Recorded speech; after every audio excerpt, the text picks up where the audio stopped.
Hello, here we are again. I'm the lovely Debbie McGee. And I am the lovely Debbie Arnold. You are indeed. So, drum roll. We have got on the show today our very own Dee shows us her amazing transformation after her lower facelift. Wow. And then we have the wonderful aesthetic pioneer, Dr. Patrick Tracy. He joined us again for another time in the washing machine. There are more nuggets from that. And Ate is here with her unique take on beauty. So come along and join us.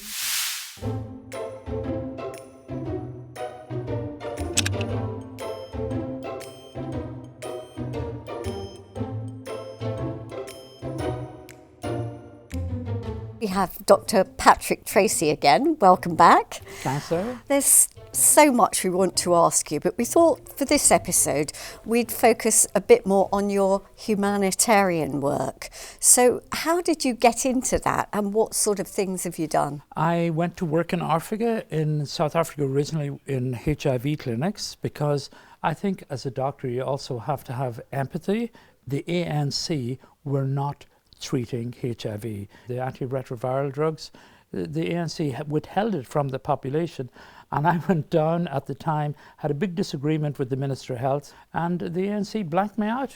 And as much as asked me to leave South Africa. But that was the first big pandemic that we sort of came through. Of course, we had similar things during COVID where people didn't really believe that the vaccine could work. And they were responsible, and it's well known, for the deaths of 1/3 people.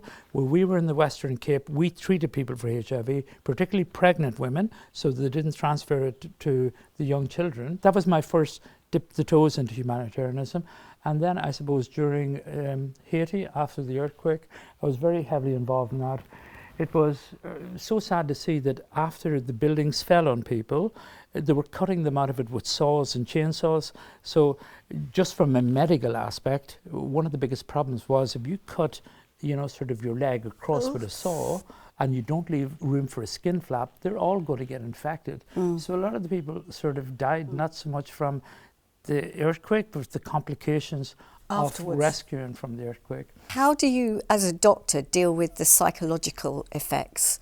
It's very easy for me. I suppose it's more for the patient how they deal with it. And almost a lot of these people, particularly bomb explosion people whose faces are destroyed, no matter what you do is better.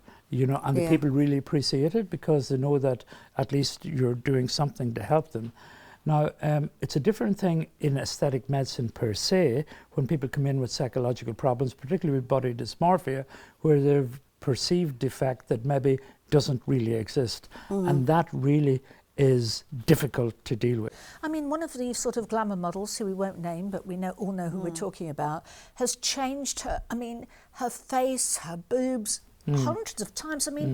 Even just having anaesthetics that often, it must be so dangerous.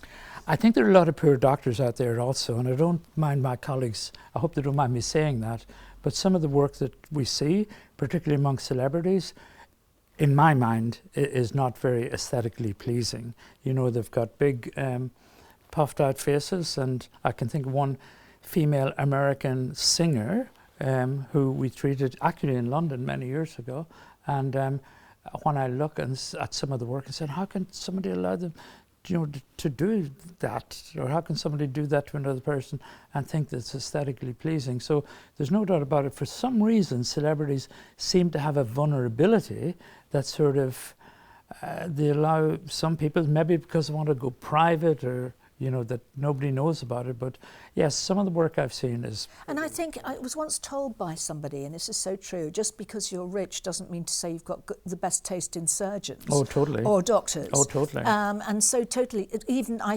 think now, even some very wealthy people will still go to the cheaper option. I had recently treated a famous person from Los Angeles. She had paid $27,000 to have her face look like that. And I think when we treated her, I didn't even charge her.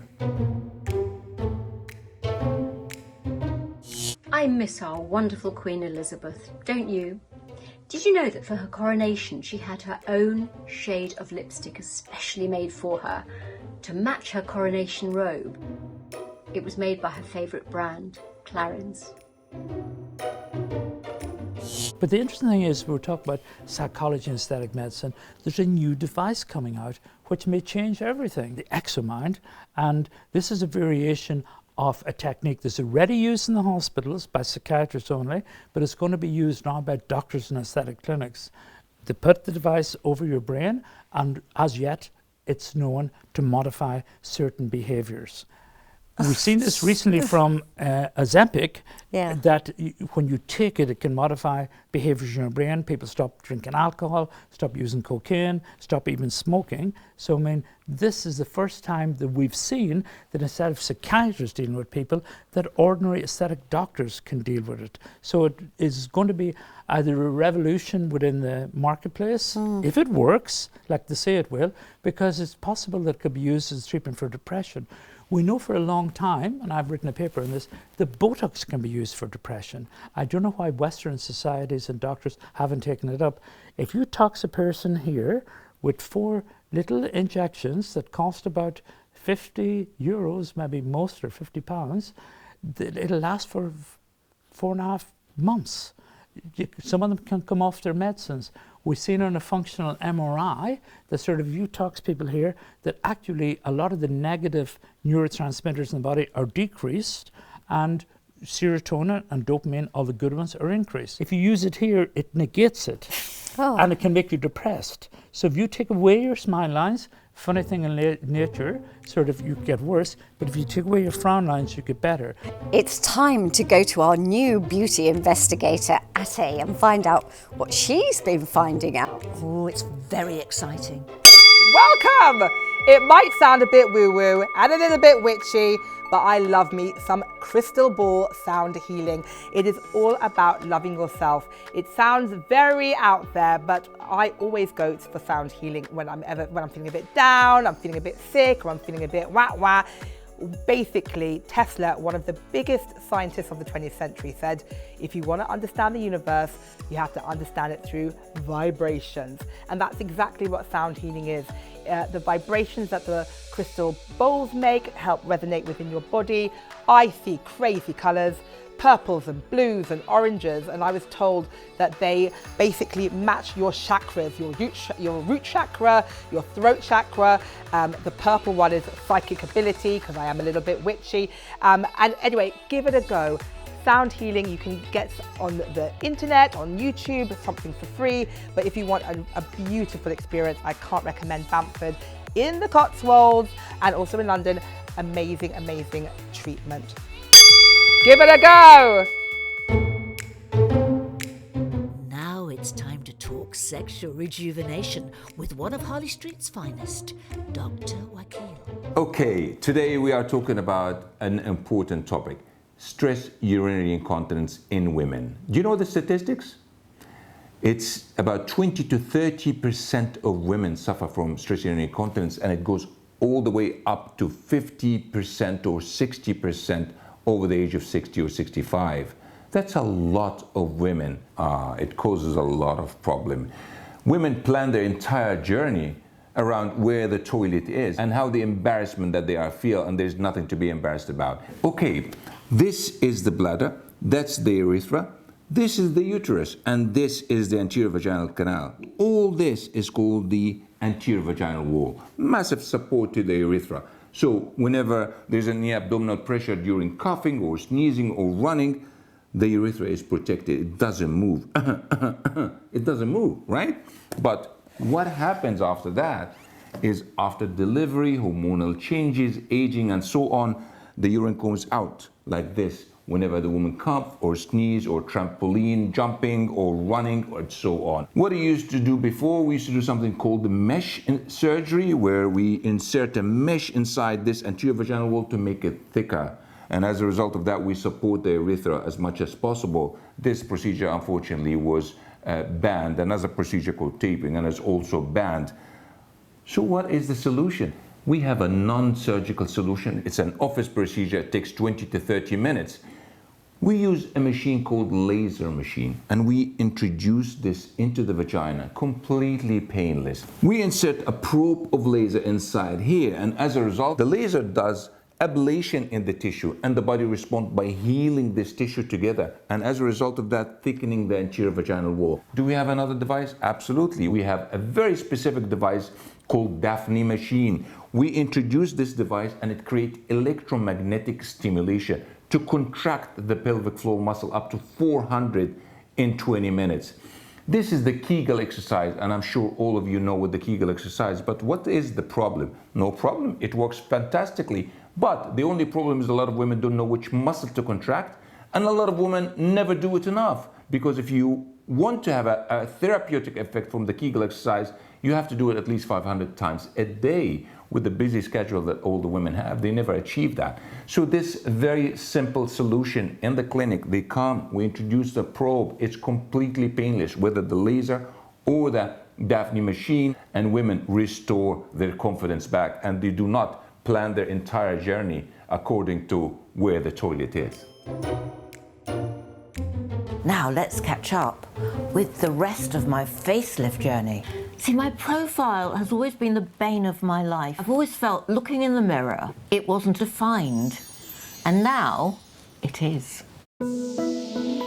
Today is the first time that I've seen Dr. Shiva since he did this procedure, so I'm very excited. Hello. How are you? Oh, Really brilliant. good to see you. And great to see you. Dee has undergone a lower facelift, and that basically involves the removal of any extra skin that's on the lower part of the face as well as the neck. Dr. Shiva's going to check me out, make sure everything's okay. And look at this. It looks amazing already. And tightening up the muscles both around the neck and the face. You're a genius. It was the best thing I ever did, actually. All this has gone. The recovery has gone incredibly well. I've had hardly any downtime, no bruising. She's just a little over 9 days from her surgery, Scars are minimal. I mean, it's incredible. and she's back to doing most of the things that she needs to be doing. No pain at all. The swelling has pretty much disappeared. She's had no bruising, and she's recovering really well. So Dee, tell me, how's it all been? How's the recovery? I can't believe that 10 days ago I was, out and unconscious, and you've worked your magic. Dr. Shiva, I have to recommend him highly.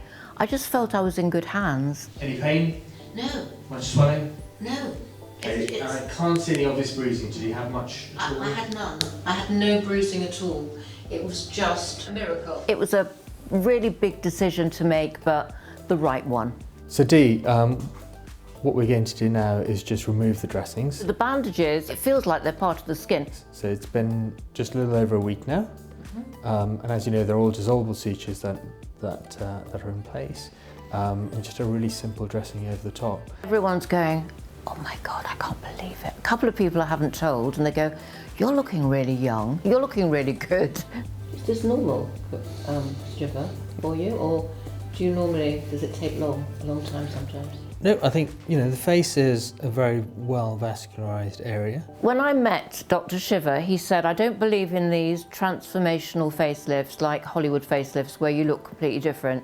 He said, I just like tweaks that are realistic for my age. I've still got a few little lines around my eyes, and that's my experience of life. You've clearly looked after it as well Yeah. over the past 7-8 days. This was always a sort of an area that I was like trying to hide. I think you can actually find that things actually heal really well. But now I'm free. It feels like freedom. Are you back to doing normal things already? Yes. I'm driving. Yeah, good. I hope that's okay. Absolutely. I've been shopping. Not for very long. I'm just taking it easy, listening to my body, but I feel great. All my guilt about I shouldn't do this. It looks fabulous. It does, it looks great. That went because I thought, well, I've got to look after myself. I'm really pleased. Very happy. So, that is looking absolutely superb. The only tiny bit of glue that I don't want to disrupt is just along the top areas there. Sure. But as I say, I think over the next few days, as you start washing your hair, which you're allowed to do, you can start washing your face, and as you start putting some of the products on that I'll be sending your way, Yes. you'll find that that'll just start to just peel off on its own. And if it doesn't, you just come back and see me, and I can just help that. Great, help thank that you. do I'll that. just leave it until it comes off. but the scar is already starting to look really well. It's in the crease just in front of your ears. Yeah. And as you start to weigh your hair down, that scar that goes into your temple will also be really well hidden. And the bit behind your ear, you won't be able to see at all. Okay? You're my new superhero. Good. It looks wonderful. It looks great.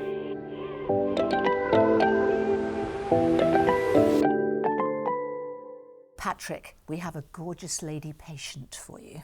Okay. Come in, Tash. Hello. Hello, darling. I have something that really concerns me because I'm getting married in September and I really notice it a lot in photographs, so I want to try and find a solution. I went to see an eye surgeon. He is a plastic surgeon, but he only works on eyes, so he doesn't do facelifts or anything like that. So I thought that he might be the good person to go to. Mm-hmm. I actually came out of there in tears because he said that there was nothing I could get done about this. Medically, we call it a Miller festoon. In the pub, they'll call it a Miller bag. This is a very interesting phenomenon and mistaken by a lot of doctors also. So it's not fat that you would get underneath your eye. This is a bag of water. Yeah. Can I ask you how it happened? About 3-4 years ago, I went to have some Botox and she said, "You've got a bit of a sunken eye socket there. I'm just going to put like a tiny little bit of filler in." Yeah. And I didn't think that would have caused that after Sure. so many years. But Yeah. since I've been doing my research recently, I've Okay. realised that it could be from that. A lot of doctors can fill the top bit, the tear trough, but if they go to chase the bottom bit, fillers are 98% water. It'll Yeah. just suck the water out. So that's Right. a bag of water. Okay, so we're left with a situation where, number one, don't go to a surgeon. They cannot fix this. They can actually make it worse. Can we fix it? Yes, we can. So you got to think first, it's a bag of water. So if we can compress it like you did, it'll disappear. But we've got to do something that keeps the compression there. So one of the simplest ways to do it is use filler again, but go down on the bone and it'll push the back end of it into the front end of it and it looks flat. And that'll last for about a year. The second thing you can do is to use a CO2 laser. And that's probably the best way. And that'll tighten the skin above it. And that gets better and better because collagen will form where the CO2 was. And that'll flatten it. Microneedle radiofrequency can be used as well. And we also are using like a trial thing now. We inject in doxycycline and it causes sclerosis of the area. And as a consequence, it tightens it so that it can't fill up with water. But CO2 is probably the best. You have a little one starting. I have, So, yeah. I mean, if somebody did Profilo on you, it probably would go from grade 1 to a grade 3. So an experienced doctor would say, okay, I'll shift back a bit and I'll stay out of that area because... That's really interesting because, you know, some people would go and have Profilo thinking it's going to fix that problem. Oh, totally, I know that. You know? Including So some doctors it's really think... yeah. interesting to have that information. Yeah, Because absolutely. you know you can make it 20 times worse without realising. Do we have to go to Ireland to see No, most doctors can do that. But also you have to be careful with Botox, not with the Miller festoon, but the infraorbital fat pad, because you're injecting a circular muscle around your eyes. Yeah. So a good test first is to press your eyeball, and if your fat pad, not the Miller festoon, but a fat pad, you know, puffy dog eyes, gets bigger, stay away from Botox in that area, because it'll weaken the muscle, almost like you hadn't slept for days, and it'll fall out. And it'll remain like that for 4.5 months. Yeah. Yeah, that's incredible. Well, thank you so much for all of that. And obviously, Tash, you're happy with that. Yeah. Well, now I have a solution, which Yes. Totally. I didn't know that I had. Yeah. And he told me that even if I had a facelift, I wouldn't be able Oh, to. face make it worse. Yeah. Surgery makes it worse Yeah. because you get edema in the area. Well, Tash, thanks for coming in Thank you and for having sharing me. with us. Join us again on Beauty Investigates. Thank you, Thank you. Patrick.